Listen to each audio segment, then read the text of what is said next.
Wachnero mano mar pi oula medo kelo wich bara ne jo Kenya ne jopur ka kinde go eko mabende pod imed kwan lala jopur kwano lal e puothe mabende pi oula oketho jopiny ainyanya jodak ma Nairobi bende pod medo manyo ringre joge mano wito ngimagi e pi oula mano timore juma mokalo bore Nairobi kendie. Penjo maduong' en kanyeri to ang'o mibro tim mondo tieka wach kata midhiero makamano ero. Achiel kuom duoko go eko mabende waboyudo en Sadeko Otieno kinde mobo bedo ka watwaka koda mane en jakom ma Nairobi River Commission mano Pamela Olet ka bende obomiyo matut ni to kony mane mabende inyal ket kata chenro mage mabende inyal ket ne tieko midhiero mar pi oula pacho kendie. Mano bende sigana mabende wang'iyo wach mar oula ma pacho ka weche mag somo siasa e kinda mamoko to magi ema wamiyo pek.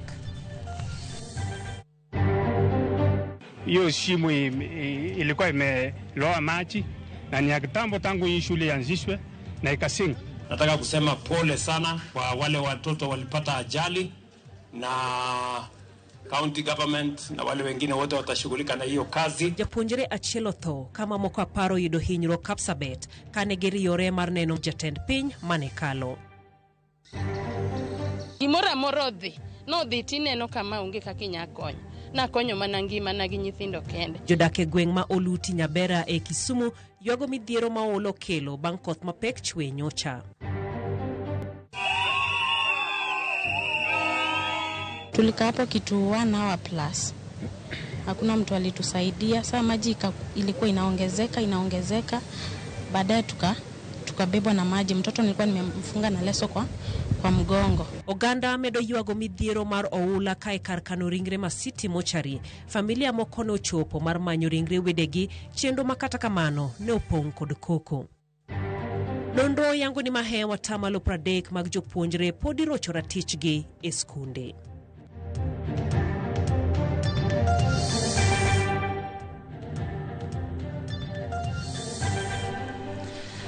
Machiegni e wechegi mago mag ang'ich welo nyinga Jailieta jaloko marwa en Wilson Ochuka kabende kaka pile waroko kanyiro ote magi kata paro mora ma intiere godo kokale lai maro mar ote machok ma en 2-3-6-0-0 ka wachake ni japuonjre achiel mar skund jawuoyi manigi ng'ol mar winjo mar Kapsabet owito ngimane kama moko ariyo dhi nyime gi yudo thieth tok jopuonjre go lwar e tangi mar pi Minyaga.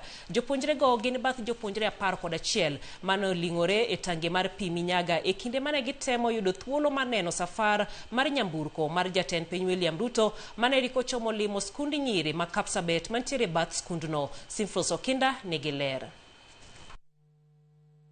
Wuoth ma jatend piny William Ruto mar limo skund nyiri mar Kapsabet ne oyudo ng'ikruok tok japuonjre moro e skul ma Libamba wito ngimane kendo mamoko yudo hinyruok e kinde mane giriyore mar yudo thuolo mar neno safar mar nyamburko mar jatend piny mane rik donjo skund nyiri mar Kapsabet manitiere machiegni kod skundgi. Wachore ni jopuonjre mar skul jawuoyi manigi ng'ol mar winjo mane nitiere chiel mar skundgi noidho wi tangi mar Minyaga no ma wachore ni borne en fut 25. Kuom hayo marach tangi no nosienyore kendo muonyo jopuonjre go. These pupils were attracted and a number of them stood on this septic tank to be able to get a good view of the activities across the fence. Unfortunately, the lid gave way and a number of children fell into the pit. Rescue efforts were called at 9:20 a.m. By 9:25 a.m., the first casualty was retrieved. 11 casualties were retrieved. They were rushed to Kapsabet Referral Hospital. Hawa watoto ni deaf na lazima wanaongozwa na walimu.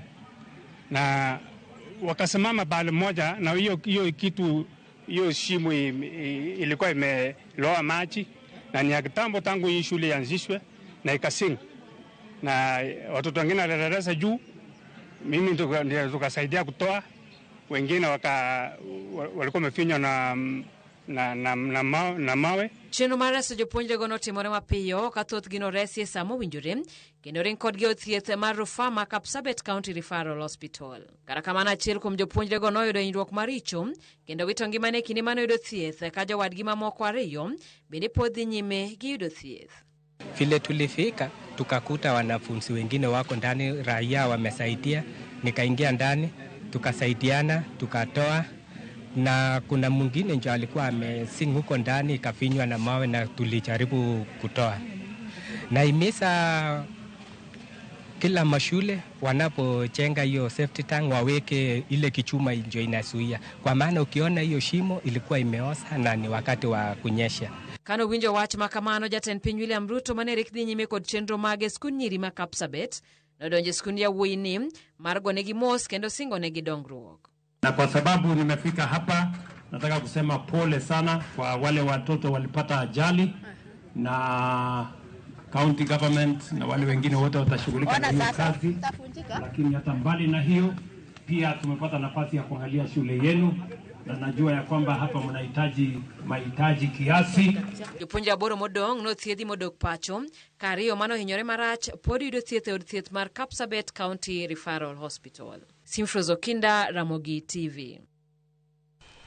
En wacha maleta enya komachielo masira mar oula mikelo gi koth mapek pod medo kelo achiedh nade kae gweng' ma Oluti Nyabera kaunti ma Kisumu jodak ywago pek magin go bang' koth manyochwe kendo kelo oula kaka jafomoro Carolina Tieno lero gi ywak ni pong' mar aora Nyamasaria kod Kibos osebedo midhiero ne aluorano. Mae chal mar Oluti Nyabera kaunti ma Kisumu bang' koth mapek manyochwe kendo weyo ka miere ma ok tin ne 20 pio ywero ka jodak koro dong' gachiedh nade. Aora no baro koa malo. To mondo minang'e na ka baro koa malo, pi notuch gi e tok dala na koni kadhi kama. Then samoduogo back eko onge kumo dhi nikech mtaro onge. Siwejo gine mtaro onge ma pi nyalo luwo ka donjo gode e aora. Jodak maka ywak ni pong' mar aora Nyamasaria kod Kibos e chakruok mar midhiero makoro ojukogi. An pigni nodonjo gotieno gimoro saa 4:30 kae. Noyudo kaya kasetieko to awinjo nikech sama pigni biro to awinjo komor to achako chich.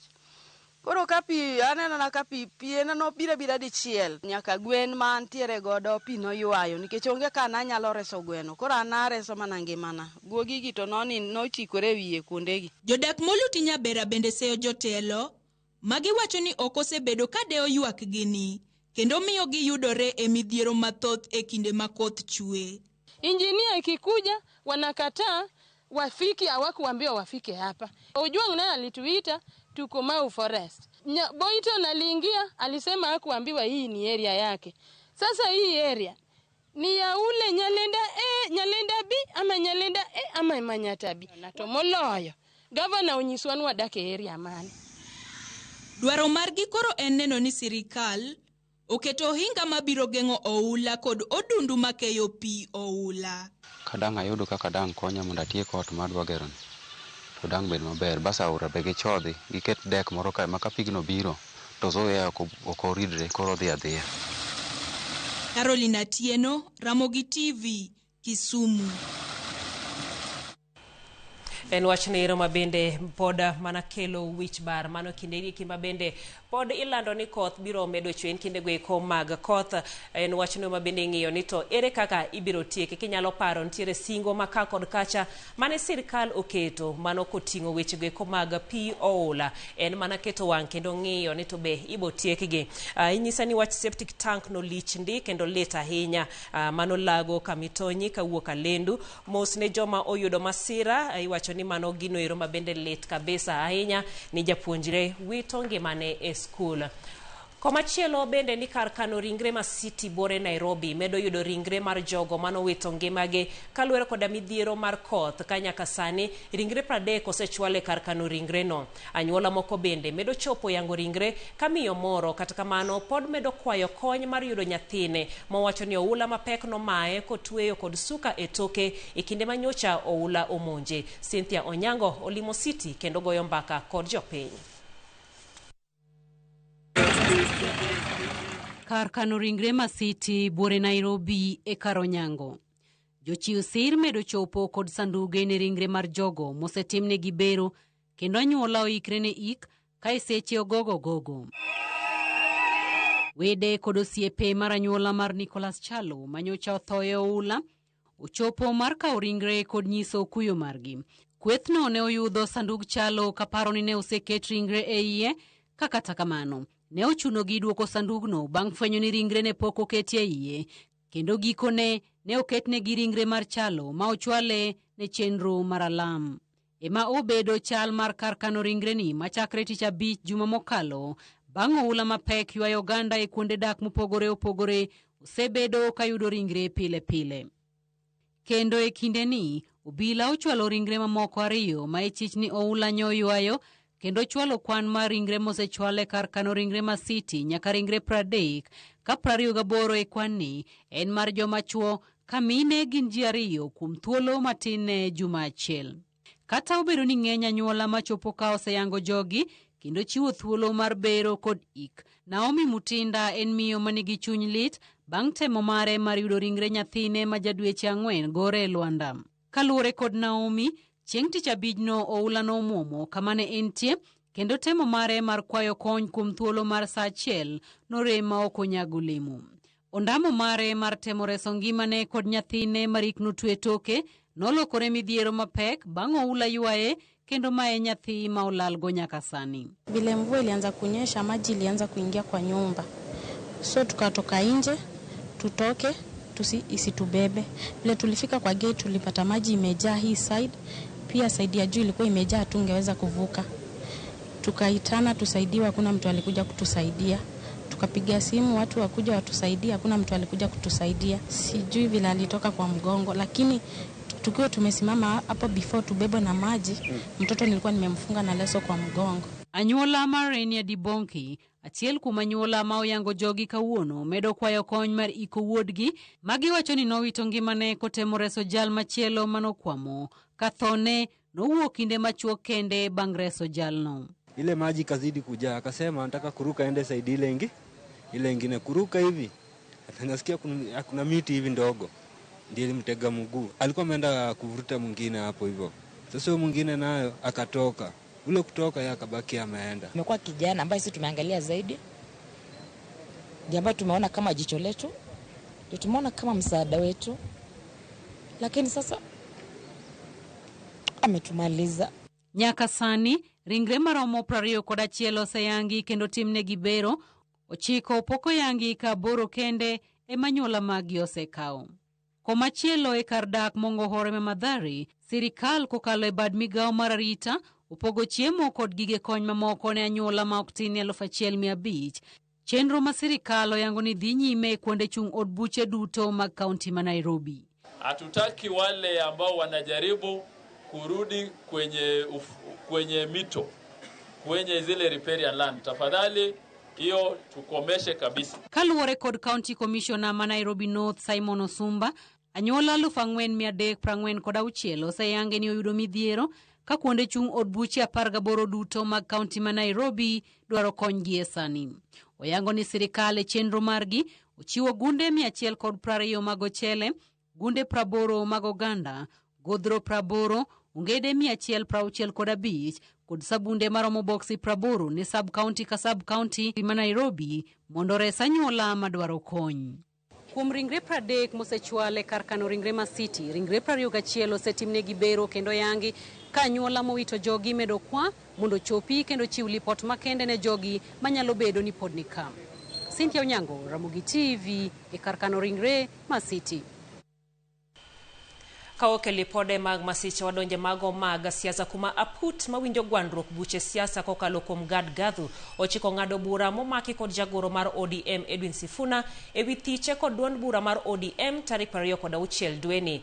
Mabiro bang' burano tweyore kawuono kama okinde Sifuna onyorore nokomigi thuolo mondo winji ywakgi kod kuku matayo ng'ur mar ODM. Kata kamano ODM to ramo ni Sifuna ne okalo okenge miluwo mag duond burano kendo chomo doho achiel kachiel.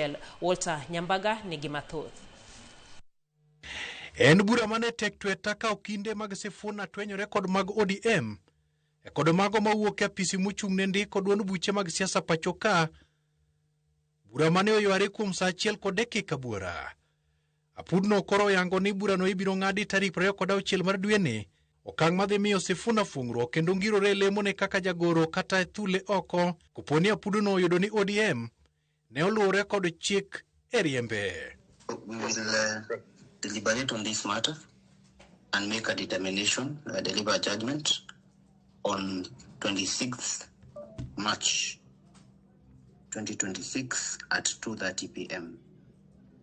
26th March 2026 at 2:30 p.m. That is the earliest available date, taking into account the tribunal's workload. Motele mano kilmar duond bura mar ODM kotelne kod Tom Joseph Kajwang' ne okoni ODM ne oluwore kod chike matayo chama mar ODM e thicho Edwin Sifuna oko, kendo gisani jalup Sifuna ma en Catherine Omanyo ema nie lemo no yor kojolo ka irito mondo romo maduong' mar jokanyo obi opuodhi yiero mar jodito mag ODM monywando nyaka Dr. Oburu Oginga kod jodito mamoko mag ODM e romo mar NDC kaka chike mag chama dwaro.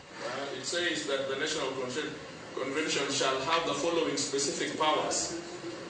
E and F says to receive and discuss reports of National Governing Council and NEC. And F, to elect among the eligible party members. It means that when an action is taken out of 74, this process is continuous until there is NDC.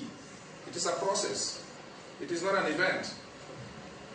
Until there is an NDC that has the power to elect. And that is why even the Secretary, the Deputy Secretary General is on an acting capacity. And so that therefore allows, it would have allowed the complainant to have the party for IDM, because there is space, there is time. Kata kamano, weche okil tije ne odunyruok godo kod okinde Sifuna, kagikoni ne ok gichiwo thuolo ne Sifuna, kata gwele mondo somne kethone ne ok otim.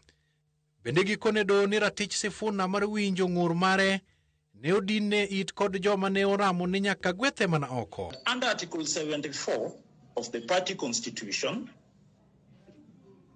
the first respondent had the power to initiate the process of removal, and that the complainant's right under Article 47 of the Constitution, as read with Section 4 of the Fair Administrative Actions Act, of course read together with Article 74, sub-Article 3 of the party constitution, in terms of issue of a notice to show cause, all these rights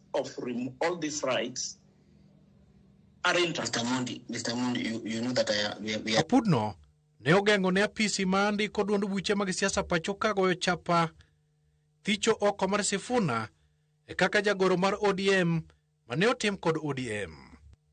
Walter Nyambaga, Ramogi TV.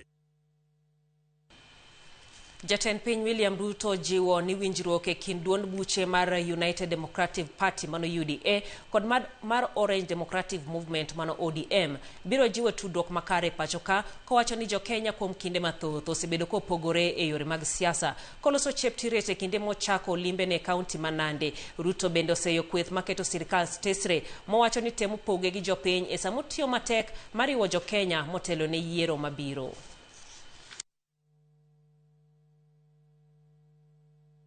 Tumekubaliana ya kwamba Kenya hii hatutaki siasa ya ukabila, hatutaki siasa ya migawanyiko, hatutaki siasa ya ubaguzi.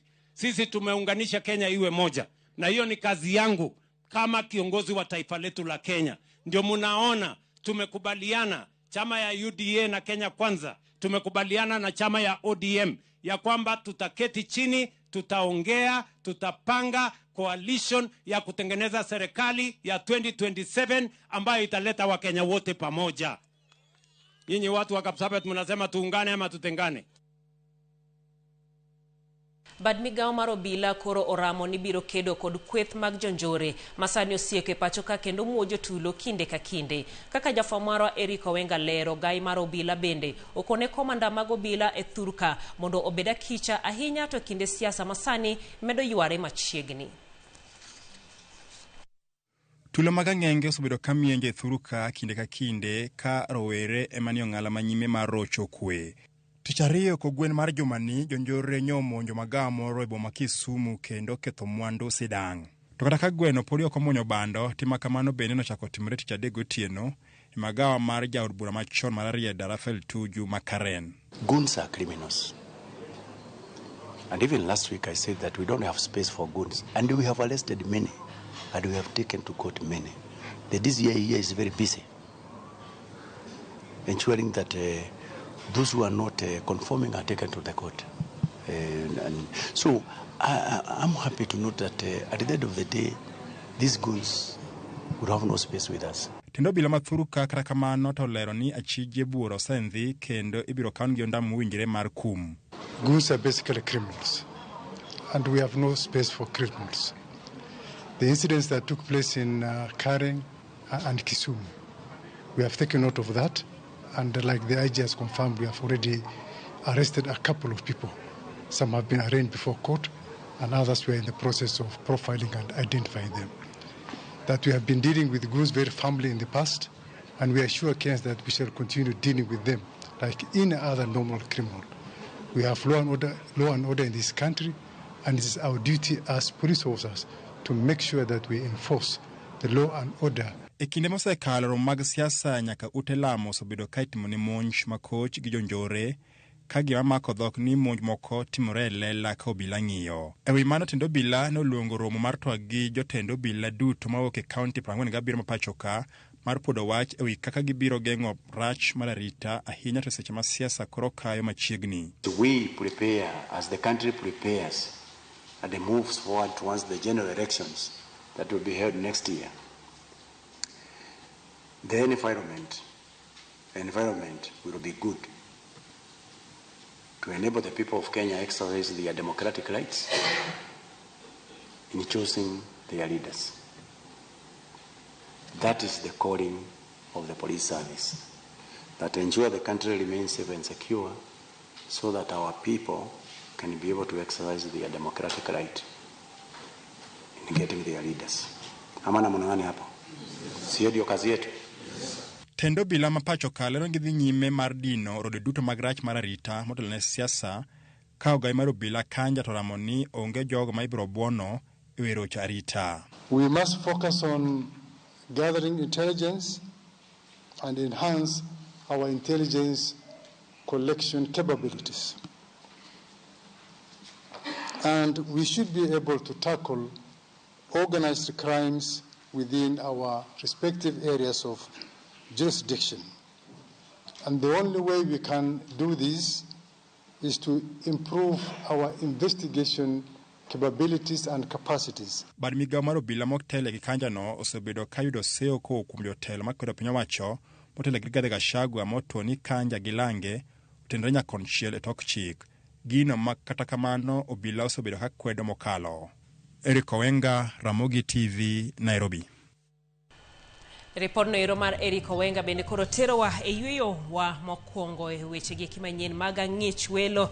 Iwacho ni aol kod jotelo magwa, iwacho ni jotelo moyiero gi yawa. Every year oula neko kwani jotendwa ogideo wanang'o okiwacho nyingi kata kamano oteni to chopono makarero kamana yenya wacho ni ntiere koda Sara Singa nyakwaro dongo mar Wang'neno West Kanyamkagero kamana yenya kuom ote mari Alan Tindi kawuok Kanyada iwacho ni Ramogi TV yudore maler Homa Bay Town ero kamana iwacho ni neno kod Mary Tindi Lidio Kewe Nyasego mar Ramogi TV iti penyo to ang'o momiyo gi mako ringre City Mochari eto twak nosebedo ipenjo kanyero ni to chendo mag chudo chalo nade kata osechalo nade. Omondi Odia bende iwabiro yudo Minister mar Education kaka Magoa iwacho ni jotend skunde osechako oro ne jonyuol messages ka gidwaro fee balance to jomage mapingo sirkal aparo ni ote ni noero omoko gi kamoro kanyo ero kamane nyopuko chalore kentiere Nakuru iwacho ni timo mos ne joma oulo oywayo Nyasaye ma jahocho mondo oho anyuola gi wadhi mane ywe machok pod waduogo gi mamoko kikidhi mabor.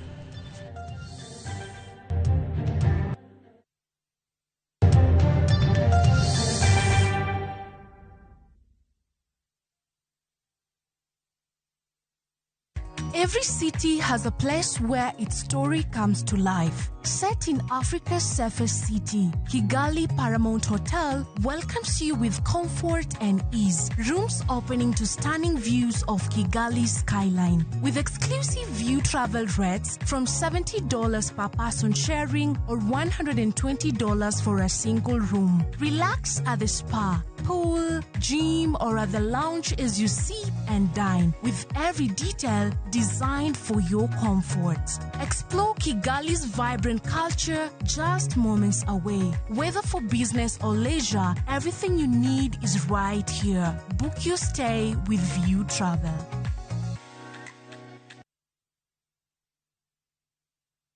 Kao thuolo mwachiwoni mondo inyiew mabedewa e nengo moluwar. Ok mano kende, ibiro mabedewa e nengo moluwar mokalo kanyo ka ibiro ikawe in iwuon e kambi maro mar Royal Babati Factory Limited. Corrugated and box profile yudo nengo mar $353 kende kuom mita ka mita. Brick tile kod Roman tile yudo nengo mar $370 kende kuom mita ka mita. Chenro mar kelo mabete menyiew kodwa nyaka ma intie dono mongi chudo moro amora bende nitiere. To ka ibiro ikawe in iwuon tibo kungo omenda mathoth kendo ibo yudo mabete menyiew kodwa e busi ariyo kende. You are told Sunday Namar 0722638383.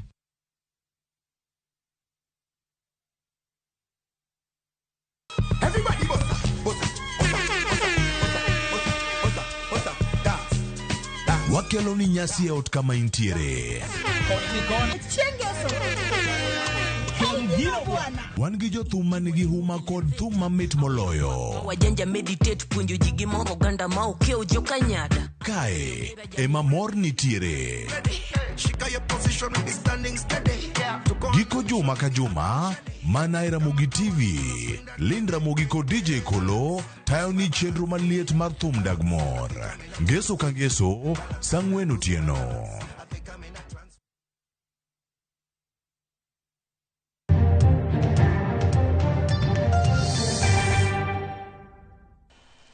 Machiegni kendo jariemb ndege mosenindo retired Colonel George Were manyocha othoe masira mar ndege kalapapla otimne lamo makende motelo ne ik mare. Familia mare, osiepe kod jogo mane otiyo kode machiegni otiyo gi thuolono mar puoye kendo timo nende kane giyuoro e lamo ne kanisa Jokopere ma Don Bosco, Nairobi.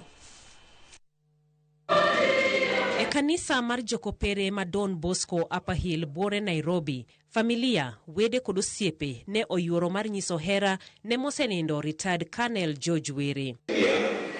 Oganda moriwo koda ka joriemb ndege ne ochopo mar chiwo luor mogik ne mosenindo Were mosebedo pilot kuom maheo higni 40 kapok nyocha oromo gi thone e masira mar ndege kalapapla. Were en achiel kuom ji 6 manyocha otho e masirano manyocha timore e gweng' ma Mosop, kaunti ma Nandi, kendo nolal kod ngima jaod bura ma Emurwa Dikir, Joanna Ngeno. You are a passionate man who loved his career and what you did with all your heart. You are truly a gift from God. To all the aviators who interacted with you in your life, everybody loved you in your career. And even in death, you are still a legend in your career. He was a man of very few words, but was very wise. And as Isaac mentioned, he united all of us as a family. We had actually planned to take a chopper ride with him sometime this year, around April. But unfortunately, that is not going to happen. Mosenindo Were iparo kod kaka osetayo wuodhe ndeke nyaka ne ochak tijno, kendo mae kinde mokalo yande osemi koda ka mich mar tich maber gi jatend piny machon mosenindo Daniel Arap Moi. Bang' rutaya kowuok e lweny ne oriwore gi joriembo wetene e chenro magi, kendo higni 4 mokalo ne odonje kambi mar corporate helicopters kamotie nyaka thone. He had the ability to assess situations calmly and stand firmly by his judgment. That confidence and clarity are qualities that every aviator strives to develop.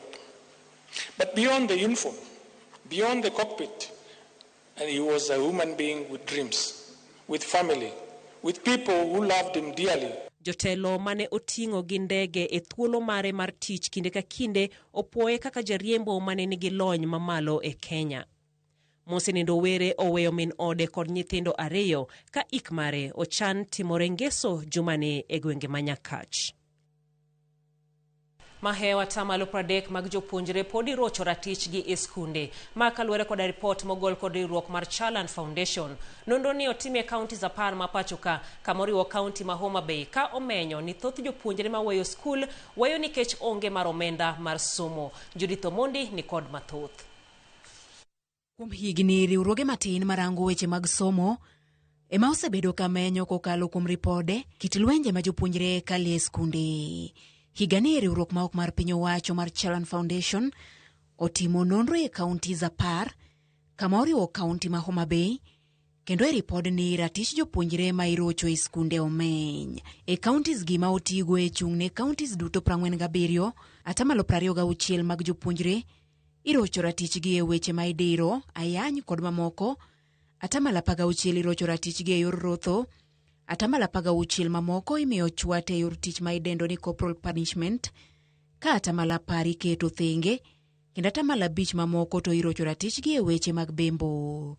Riwruogni bende ne okawo pach jonyuol e wi yore magiparo ni ratich nyithindgi roche ka gini e skunde, ka atamalo 54 mag jonyuol koni ahole kethonegi nyithindo, 27 ywago chwat kata rotho ma jopuonjre gi yudo, 21 koni nyithindgi lombe yor bembo, ka atamalo 7 to ywago nyithindgi malali e yore magalagala. You ask them whether they know that the school has a mechanism on how to report abuse or safety concerns, and we had more than half who said yes, they know.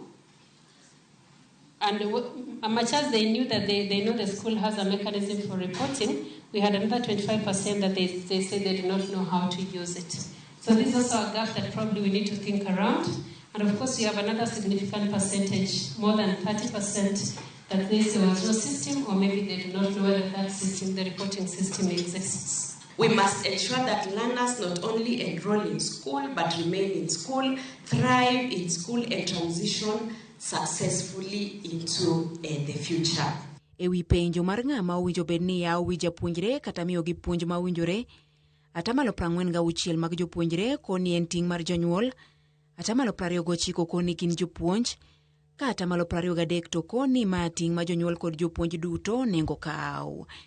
Ripod ni bende omenyo nengo mar janyuol e ngima mar jopuonjre, ka atamalo 24 mag jopuonjre oyang ni odak mana kod minegi nikech weche ma opogore opogore, atamalo 55 odak kod jonyuol duto, atamalo 9 odak kod ji ma ok jonyuolgi, atamalo 5 kod wuonegi kende, ka atamalo 1 to gin nyithindo ma odak kendgi gi wuon. We had more than half saying that it should be taught by teachers at school, and another 50% said it should be taught by parents. And of course, we have other people that they mentioned that they are supposed to do that. And we also wanted to know whether they've ever received any form of life skills training. And we had more than half who said they've received a formal training in life skills. And majority of them got it from school. And we also had another significant percentage of around 29% who have never received any. This is a gap that needs to be looked at, even as Chalan rolls out its activities, just to get to know which schools are being affected by this and how can this gap be filled. Thoth ji ma okawo pachgi koni gin kod luoro e rieyo jopuonjre kaluwore gi chike mag anyuola, pogruok e kind chwech, pogruok e tieng' kaachiel kod tok teko mag jopuonjre. And education leaders, we invite you to use this evidence to strengthen policies that support retention, digital inclusion, and life skills integration within the education system. Ripod ni biro e kinde ma mbui opong' kod twak e wi chwat mamoko kuom skunde chiwo ne nyithindo kod maling' ni moko ni kod sel mag nyithindo. Judith Omondi, Ramogi TV. Weche mag somo ni jokanyo e sekta mar somo dwaro mondo piny owacho omed jopuonj e skunde mag junior secondary kendo gimed gige somo ma oting'o laboratory kod mamoko. Giywak ni thoth jopuonjre mag junior pod tiyo mana gi gige somo mani mabor kodgi. Jafwambo marwa Jojuma miyo walerno. Higni maloyo 3 nyaka ni somo competency based education CBE e skunde mag junior secondary chakre pacho kae okenge mopogore opogore mar keto somo ni lai makare. imedo keti. Ne sirkal biro kamano nikech waneno ka igani gi iga mokalo gindiko jopuonj mang'eny e junior secondary school kama wantiere nitie jopuonj junior 6. Mano en improvement from chon mane en ma japuonj achiel. Sana kwayo alumni mar skunde wagi biuru nyiewe kata mana microscope ne school kata mana bana moro achiel. Kata kamano midhieche makoni kod kocha pod kwako somone e skunde mathoth e kaunti ma Migori. Midhiechegi gin moting'o nok mag gige somo, moting'o laboratory kaachiel kod midhieche mamoko. BOM teachers mwandiko to wabedo gi challenge chudo payment, parents ok chud maber. Koro samoro be kiriembo nyathi sirkal be koyieno ne riembo nyathine pesa moko nego be ni chulo. Wan e yo maber mak mana ni pod nitie challenges mowinjo ng'e. Achiel kuomgi jopuonj onge moromo. Mar ariyo gik midwaro ni mondo mi CBE ochop makare bende moko nitie mapok ochiw. Jokanya sekta mar somo mane wuo e skund primar ma Nyambeche e sub-county ma Suna West, kama jodhuro ma Suna West Peter Masara ne yawo laboratory moger e skul kod omenda mar CDF, wacho ni somo mar CBE e junior secondary pod numu. Pok obedo maber ahinya. But koro kaluwore gi the improvement moko ikelo nyaka laboratories nyalo bedo in junior schools to koro dhi improve. Bedo ka practicals ok watim to kwatime to wawuotho distance mabor mondo mi wadhi e skul man gi laboratory mondo watimie practicals. Suna West NGCDF has already set aside money to do ICT hub in every division.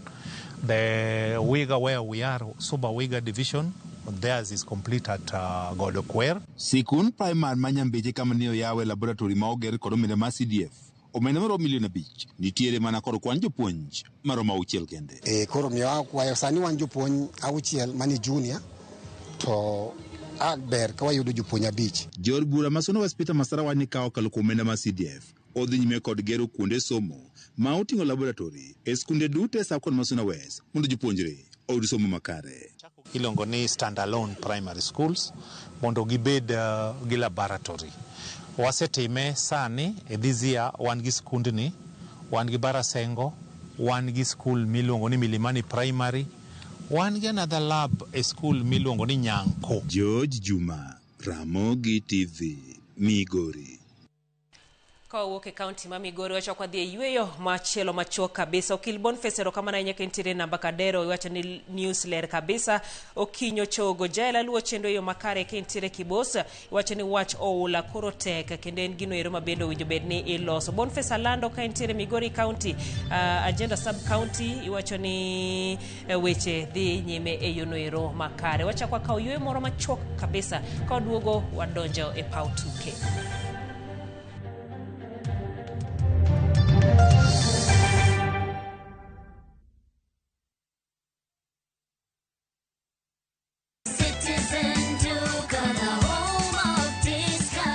Citizen Duka inawatakia Ramadhan Mubarak.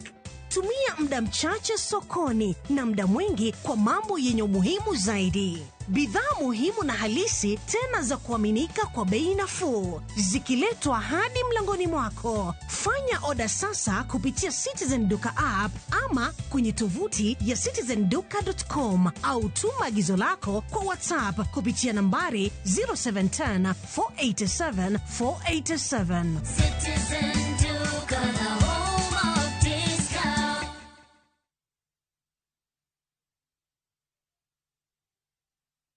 Sumbuka kwa kuwa Mungu ananitunza daima, anachukua mizigo yangu nyakati zote za mwendo. Sijaona nyingine siku. Kupata wimbo Sitasumbuka, iwe sikiza tuni yako, bonyeza *860 *413 #. Sikiza na Citizen ni nyumbani kwa wasanii wote.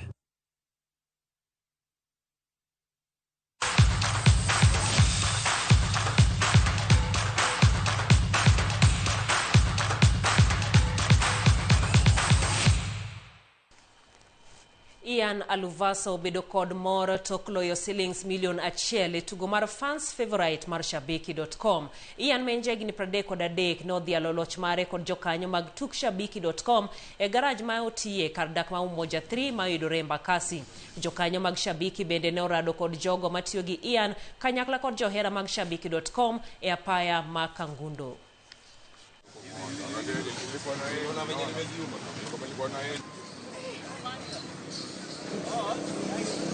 Niko na projects kadhaa ambazo zinaendelea.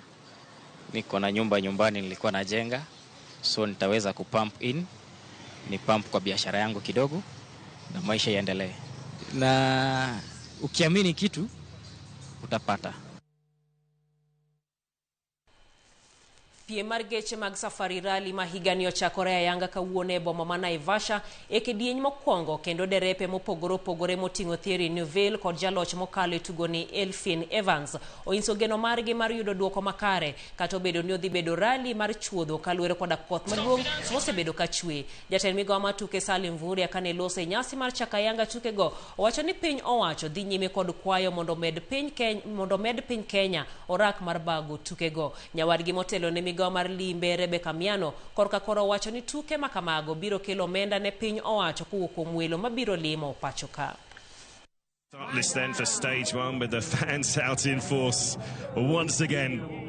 I do have the first split time to come in comparing Evans to Solberg, and it's a good start for Oliver, 3.5 seconds up. About that, we have been fully engaging our international partners, and we actually would wish to have a 5-year running contract so that we continue. In terms of tourism, we are very happy that hotels here in Naivasha and its environ, the whole of Nakuru County and the neighboring sections, the hotels are 100% full. I mean, Mureki was interesting, challenging conditions out there. It looks like it's going to be a tough Rally Kenya this year. Well, it's been quite a challenging week here, I would say.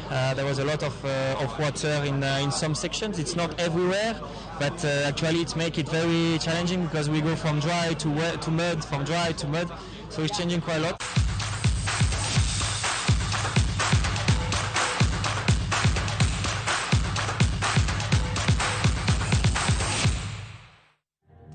Bende mochop godo giko weche manyien mago maga ng'ich welo chakwarad kochopo saa 3 mar otieno kuma bende obobedo koda twak marwa mar mine wacho obobedo koda Pamela Olet mane en jakom machon mar Nairobi River Commission, bende en jagoero ma bende nitere koda magawa mar Meladen to gisani otayo riwruok mare mar Dada Pamela Foundation. Obobedo ka otwa kode e mine wacho saa 3 otieno waradi nyinga Jailieta, jaloko marwa en Wilson Ochuka.